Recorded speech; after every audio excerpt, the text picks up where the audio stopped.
gozo del Señor. La felicidad está conectada a circunstancias externas, dijimos, dependiendo de las situaciones, dependiendo de lo que se nos dijo, dependiendo de lo que vivimos, nosotros estamos felices o no.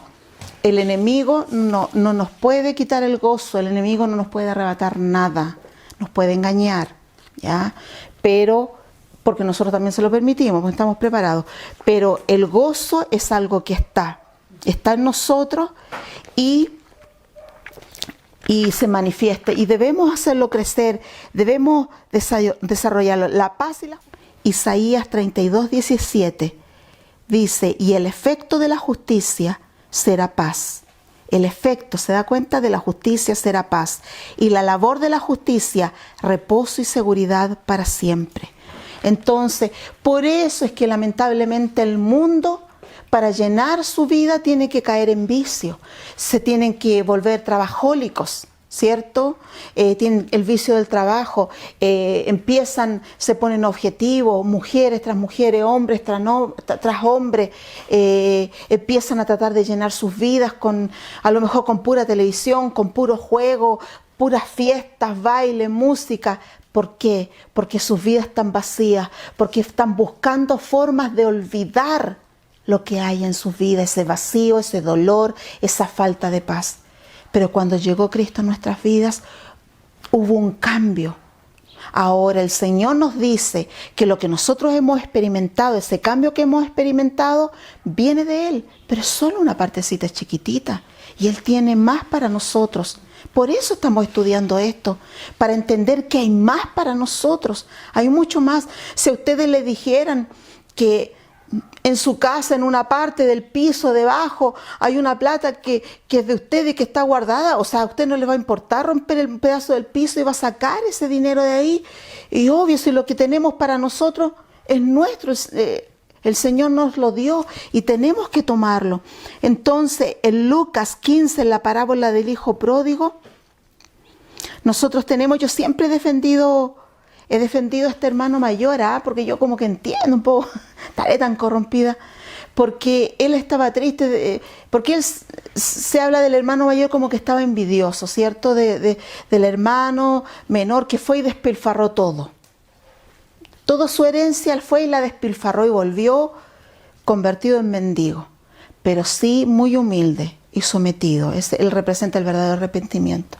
Y el padre lo tomó y lo puso en su condición de hijo, porque nuevamente lo decimos, era hijo. Desperdició, botó, hirió el corazón del padre, pero volvió. Volvió el hijo y para él era motivo de gozo y felicidad. Pero el hermano mayor llegó y le dijo, padre, yo siempre he estado contigo, nunca te he fallado y sin embargo nunca me has dado siquiera un corderito para comerlo con mis amigos. Me da penita el hermano mayor. Ni siquiera un corderito para comer. Y ahí él no entendía. Él estaba esperando un corderito, estaba triste. Y le dijo, pero no sabes, todo lo mío es tuyo. Todo lo mío es tuyo. Y muchas veces estamos así, mirando y sintiendo, oh, la vida que me tocó. No, la vida que nos tocó es una vida maravillosa, solamente que nosotros, repito, no hemos salido de la puerta. Ese varón representa a tu Dios, me representa a mí, que soy dueño de todo, que todo eso me pertenece y todas las puertas están abiertas para ti. Pero tú no quieres entrar a mayor intimidad conmigo. Tú te detienes en eso. Si tú entraras a una intimidad superior conmigo, todo, ahí el Señor me empieza a hablar todo lo que el Señor tiene. Y ese para mí es para ustedes, pues mi hermana, y para los varones, ¿me entienden?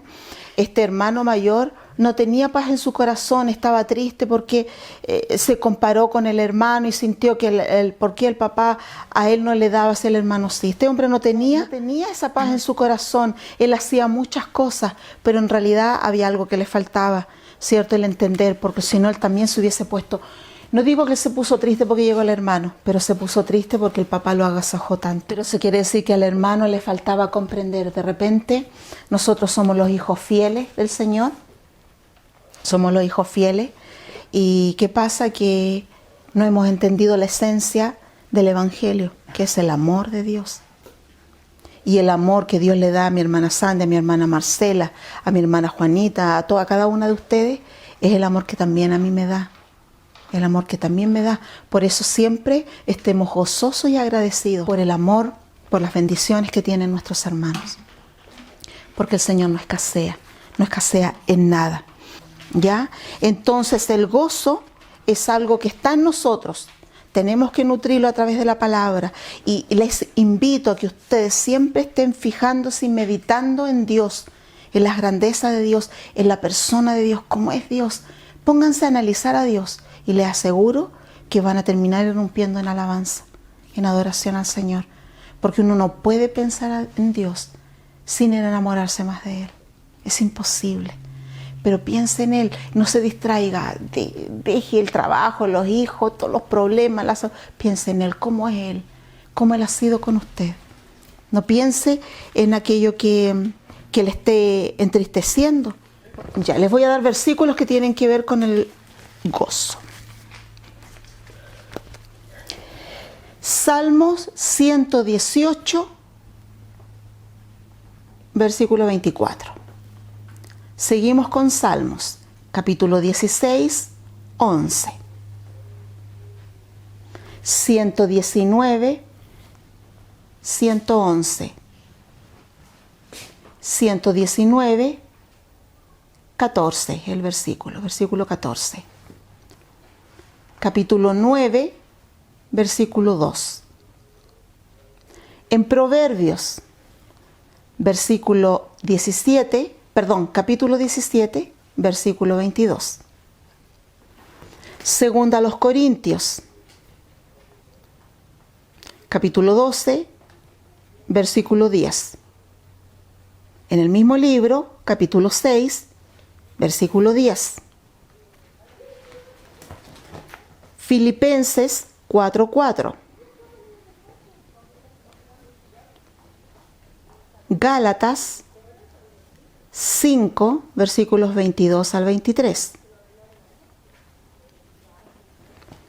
Hechos, capítulo 2, versículo 28. Romanos 12, 12 y versículo 15. Versículos 12 y versículo 15. Habacuc 3, versículos 17 al 18. Aunque toda esa alabanza de Habacuc es maravillosa. Eclesiastés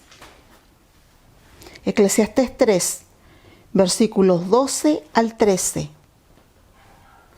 Capítulo 9 del mismo libro, versículo 7. Isaías 61, 10. Lucas 10, 20. Juan 16, 24. También el capítulo 15, versículo 11 de Juan. Ya, eso nomás, porque hay muchos versículos más, ustedes lo pueden buscando, ustedes esos versículos anoten, escribir estos versículos, o sea, escriben la cita y después copiar estos versículos, ¿ya? Lo van a hacer. Voy a leer algunos de esos versículos que tenía aquí marcadito, que tienen que ver con el gozo. Proverbios 17, 22 está anotado, dice: el corazón alegre constituye buen remedio, mas el espíritu triste seca los huesos. Ahí la palabra que se traduce como corazón alegre es corazón gozoso, constituye buen remedio. Ahí se está dando cuenta que las personas entre más tristes, más bajoneadas, más amargadas están, tienen mayor tendencia a la enfermedad, porque aquí dice que el corazón alegre constituye buen remedio y el espíritu triste seca los huesos. Tercera de Juan, capítulo 1, versículo 4, ese no se las dicté, dice: no tengo yo, tercera de Juan, es la tercera epístola de Juan, capítulo 1, versículo 4. Dice: no tengo yo mayor gozo que el oír que mis hijos andan en la verdad. Ahí está hablando Juan, obviamente, y está hablando de que él estaba escuchando de que sus discípulos seguían perseverando en el Señor, y en eso él se gozaba, ¿ya? Entonces las realidades espirituales a nosotros nos dan gozo. El Salmo 9:2 dice, me alegraré y me regocijaré en ti, cantaré a tu nombre, oh Altísimo. Me alegraré y me regocijaré, o sea, me gozaré en ti. Entonces nuestro gozo tiene que estar basado en el Señor. Independiente de las circunstancias, nos gozamos en el Señor porque, es que en Él lo tenemos todo. Pero como siempre nosotros vemos, aquí está María Eugenia o aquí estoy yo, y acá la inmensidad, la maravilla, está Dios. Pero nosotros debemos ver que si aquí está Dios, entonces María Eugenia está aquí. Estoy en Dios, estoy en Cristo, soy parte de Él. Perdón, hijo. Después, en Nehemías 8:10 lo escribieron eso, dice, luego les dijo, id, comed grosuras y bebed vino dulce y enviad porciones a los que no tienen nada preparado, porque día santo es a nuestro Señor. No os entristezcáis, porque el gozo de Jehová es vuestra fortaleza. El gozo de Jehová es vuestra fuerza. Después, Romanos 5, del 3 al 4, dice, y no solo esto, sino que también nos gloriamos en las tribulaciones, sabiendo que la tribulación produce paciencia, y la paciencia prueba, y la prueba esperanza. Aquí donde vemos el gozo, en el corazón de esta persona. Esta persona está pasando por tribulaciones y dice, me glorio en las tribulaciones. ¿Por qué? Porque sé que esta tribulación va a producir en mí virtudes, paciencia, y la paciencia me va a probar, y la prueba me va a traer esperanza. Entonces esa persona sí tiene gozo en su corazón. En Eclesiastés 7 al 14 dice, en el día del bien, goza del bien, y en el día de la adversidad considera, o sea, piensa. Dios hizo tanto lo uno como lo otro. Esto también es importante. Aquí está hablando del día en que nos va bien y del día en que tenemos problemas. Dice, piensa, Dios hizo tanto lo uno como lo otro, a fin de que el hombre nada halle después de él. Entonces, hay circunstancias que son malas que el Señor las ha permitido. No todas mis hermanas, hay cosas que no deberíamos estar viviendo, ¿ya? Pero el Señor las permite porque sabe lo que va a producir en nosotros, lo que vimos antes. Mire, esto se lo dedico a las personas que trabajan. Eclesiastés 3, del 2 al 13, dice, yo he conocido que no hay para ellos cosa mejor que alegrarse y hacer bien en su vida, y también que es don de Dios, o sea, un regalo de Dios, es don de Dios que todo hombre coma y beba y goce el bien de su labor. Yo hace harto tiempo, un día conversando con la hermana Juanita, yo a ella le decía, ¿sabe, hermana Juanita? Mi suegra tenía, cuando ella ejercía su profesión, mi suegra, a ella le pagaban bien, pero a ella le pagaban y se iba a comprar una bolsa de bombones todos los meses. No digo que usted lo haga, ¿ya? Pero a lo que apunto es que ella se daba un regalito por haber trabajado todo un mes, porque sabía que el sueldo lo tenía que repartir, ¿me entiende? Pero ella se compraba un regalito. Y eso es bíblico. ¿En qué sentido? En que yo también tengo que disfrutar del producto de mi trabajo. Entonces usted también de vez en cuando, no voy a hablar para acá, ustedes también de vez en cuando háganse un regalito. No, un regalo.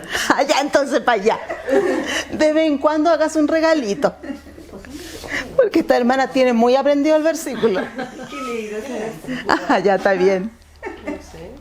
Está bien. Y hay otro versículo más que hablan sobre. Aquí, este también dedicado a la hermana, para que se sientan respaldadas por el Señor. Eclesiastés 9:7 dice, anda, come tu pan con gozo y bebe tu vino con alegre corazón, porque tus obras ya son agradables a Dios. Qué bonito versículo. O sea, disfruta, goza. Se da cuenta que la vida en el Señor no tiene que ser una amargura. Dios no nos llamó a eso. Es cierto, tengamos cuidado con la copita de vinito y toda esa onda, porque aquí Lucas 10:20 dice, pero no os regocijéis de que los espíritus, de que los espíritus se os sujetan, sino regocijaos de que vuestro nombre está escrito en los cielos. ¿Se acuerdan qué situación dijo hasta el Señor cuando mandó a los 70?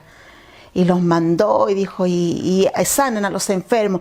Y no dijo, proclamen la sanidad de parte mía, sino que dijo, sanen a los enfermos. Se da cuenta que nuestra responsabilidad, o sea, no es que yo no los sané, pero la Biblia dice, sana a los enfermos. Lo que pasa es que es como el doctor tampoco sana, pero él me da la medicina que me sana. ¿Ya? Entonces, y nosotros llevamos la medicina que sana los corazones y que sana los cuerpos. Entonces, aquí dice que, venían estos discípulos fascinados, conversando, yo liberé a un endemoniado y los demonios, hasta los demonios se nos sujetaban. Yo también había andado contenta, feliz, me resultaba, ¿me entiende? Había andado feliz. Y el Señor los miraba y les decía, sí, eso es muy importante, pero más importante que eso, más importante que el poder, es que vuestros nombres están escritos allá arriba. Qué hermoso. El saber que en el cielo nos conocen. El saber que los ángeles, yo no sé si los ángeles que nos cuidan a cada uno se cachiporrean entre ellos. Sí, yo no sé. Sí, sierva, su ángel se cachiporrea con usted. Usted es una mujer linda, hermosa. ¿Cuántos ángeles no andan tristes ahí? Estos ángeles guardianes, porque sí hay ángeles guardianes, andan ahí tristes porque se descarrió. Usted no se descarría. Entonces, ahí que se cachiporreen nomás los ángeles. Un día vamos a saber quién ganó. Siervas amadas. Entonces, la palabra del Señor tiene muchos versículos. Bueno, aquí en Lucas 15:10 dice, así os digo que hay gozo delante de los ángeles de Dios por un pecador que se arrepiente. Los ángeles se gozan, ¿cierto? Se gozan cuando hay arrepentimiento de las almas. Cuando nosotros nos arrepentimos, los ángeles se gozan y el Señor también se agrada de eso. Bueno, así funciona el reino del Señor. Nosotros a partir de la próxima semana, el punto del Espíritu Santo, pero ustedes lo saben, el Espíritu Santo es el ejecutor de todo en el reino de Dios. El Espíritu Santo es el que realiza la voluntad del Padre y la voluntad del Hijo. El Espíritu Santo tiene emociones. ¿Sabían ustedes? Él tiene sentimientos. Porque la Biblia dice que no debemos entristecer al Espíritu Santo. Entonces, tengamos mucho cuidado cuando el Espíritu Santo nos quiere motivar y nosotros, no quiero ahora. Porque va a llegar un momento en que el Espíritu Santo se va a cansar de esperar y no va a insistir. No nos va a dejar, ¿me entiende? Pero el Espíritu Santo, ya no puedo contar contigo. Y eso significa que perdimos tremenda bendición, porque el Señor nos bendice en todo.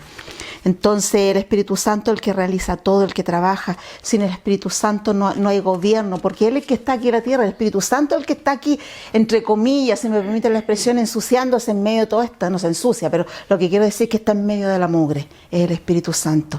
El Padre está arriba, el Hijo está arriba, pero es como si estuvieran acá, porque el Espíritu Santo es el que se comunica con el Padre y con el Hijo.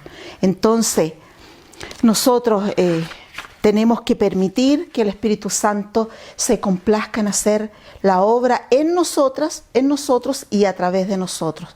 ¿Cómo? Obedeciéndole, haciéndole caso. Muchas veces nosotros nos vamos a encontrar en situaciones en que le vamos a hacer caso y después vamos a decir, por esto era. Por esto el Señor quiso hacerlo. Por esto el Señor me dijo que le hablara a esa persona. Porque de repente el Espíritu Santo nos dice cosas y quedamos así, ¿cómo le voy a decir esto? Y yo antes lo que hacía, hermana, sabe que le quiero decir algo, pero si me equivoco, discúlpeme. Ya, media palabra. Medio poder yo le estaba entregando a la palabra. No, pues si la palabra es palabra. Y bueno, el Señor a mí me dijo y lo entrego nomás con el mayor amor posible, ¿cierto? No tratando de partir a la persona. Ya, la próxima semana, si es que el Señor no viene antes, vamos a hablar acerca del dominio, de la autoridad que el Señor tiene sobre nosotros y que el Señor nos ha entregado. Y que en eso también estamos bien, por la hora no lo trato, porque aquí yo ya tengo todo rayadito, porque estuve estudiando sobre el tema y nosotros estamos en deuda sobre eso, porque estamos bien muchas veces escondiéndonos cobardemente y de repente siendo demasiado damitas y caballeros y no damos el paso porque no queremos ofender. Entonces cuando desde el principio Adán y Eva, la primera orden que le dio, tenía que ver con dominio, tenía que ver con crecimiento, multiplicaos, ¿cierto? Fructificad y multiplicaos. Y las dos cosas pueden parecer lo mismo, pero no es lo mismo. Fructificar significa dar fruto, crecer, y multiplicarse significa es aumentar. Entonces tenemos que hacer crecer, tenemos nosotros que desarrollarnos. Si estamos ejercitando un don, ejercitemos el otro don también que el Señor nos ha entregado. Entonces vamos creciendo, desarrollándonos, y muchas veces no ocupamos la autoridad. Y hay personas que ocupan la autoridad del Señor, pero hay gente que les ofende. El apóstol Pablo era muy famoso por ser, él no tenía pelo en la lengua. Él, al que estaba mal, estaba mal. Era un chico aniñado porque él era bajo. De hecho, el nombre Pablo significa pequeño. Era chico y aniñado, ¿me entiendes? Entonces, él predicaba, avanzaba y confrontó a Pedro. Pedro era un grande entre los apóstoles. Lo confrontó, y Pedro después en sus epístolas reconoce las grandezas que el Señor le entrega a Pablo, y dice que muchas de ellas nosotros no entendemos. Son difíciles de entender. Y el Señor se lo entregó. Y Pablo tuvo que enfrentar, porque imagínense, o sea, él visitó continentes en una época donde no existía ni siquiera la bicicleta. O sea, el gran medio de transporte que tomó fue un barco, y todo lo otro a patita, a pie, o en algún animalito que habrá comprado, arrendado, lo que sea. Entonces, y era un hombre con mucha autoridad del Señor, y no tenía pelo, porque en él había mucha urgencia del Señor. Entonces él avanzaba, ¿no? Y como él era firme en su carácter, entonces daba por ello también que los demás eran firmes. Una vez vino la hermana, y esta hermana, una de las cosas que me dijo: pastora, y el Señor dice que nos encierren más en el baño a preguntar: ¿por qué, Señor, soy así? Cámbiame, Señor, cámbiame. Por su carácter. Porque él llegó y ella me dijo algo: porque los profetas del Señor tienen que ser fuertes de carácter. Porque si no, ¿cómo van a confrontar? Todos tienen que ser fuertes y firmes. Así que no esté nadie diciéndole al Señor que la cambie en eso, porque usted tiene que ser fuerte de carácter. Entonces, y llegó y me dijo: ¿usted cree que cómo era Pablo, cómo era Pedro? Eran personas que tenían que enfrentar, si no eran así debiluchos, no tenían que ser fuertes. Y eso significa ir con la palabra, o sea, es que llevan punta de lanza. Hay un cómic que tiene Rafaela, que son dibujos de la Biblia, en el libro de Hechos parece que, y me gusta mucho porque hay una escena en donde se ve, no sé qué apóstol era, pero se separaron unos apóstoles, y el caricaturista dibujó como una toma de lejos donde habían caminos, donde habían apóstoles que se iban separando, y algunos iban solos, dejaban todos solos e iban a otras ciudades a entregar el evangelio. ¿Y qué supiste de Felipe? Está en la cárcel. ¿Qué supiste de este? Fue apedreado en tal parte. ¿Qué supiste de otro? O sea, tenían que ser fuertes y tenían que confrontar. Jesucristo, nosotros lo vemos puro amor, pura dulzura. Y llegó en un momento cuando estaba siendo juzgado. Uno llega y le dio una cachetada. Y el Señor, ¿qué le dijo? Te perdono. No. Lo miró feo, esa frase feo la pongo yo, lo miró y le dijo: ¿por qué me pegas? Léalo. ¿Por qué me pegas? No es que le hablaste mal a tal parte y qué sé yo, le hablaste mal al sacerdote, no sé qué. Y el Señor lo confrontó, porque se da cuenta. ¿Por qué no retó al que lo crucificó? ¿Por qué no retó al que le puso la corona de espinas? Porque hay sufrimientos que son en Cristo, pero hay otros sufrimientos que nosotros no debemos estar viviendo. Y el Señor permite que el enemigo haga ciertas cosas, pero no todas. Entonces, por eso tenemos que estar muy en sintonía con el Señor, porque hay cosas que sufrimos que no son voluntad de Dios. Y el Señor ahí, me encanta eso, me encanta cuando estaba fuera del templo y tomó algo y empezó a desarmar todos los mesones ahí. ¿Dónde estaba ahí el Señor amoroso? No, autoridad, sierva, autoridad del cielo, hay que confrontar, pero siempre guiándose por el Espíritu Santo, porque para que no nos equivoquemos.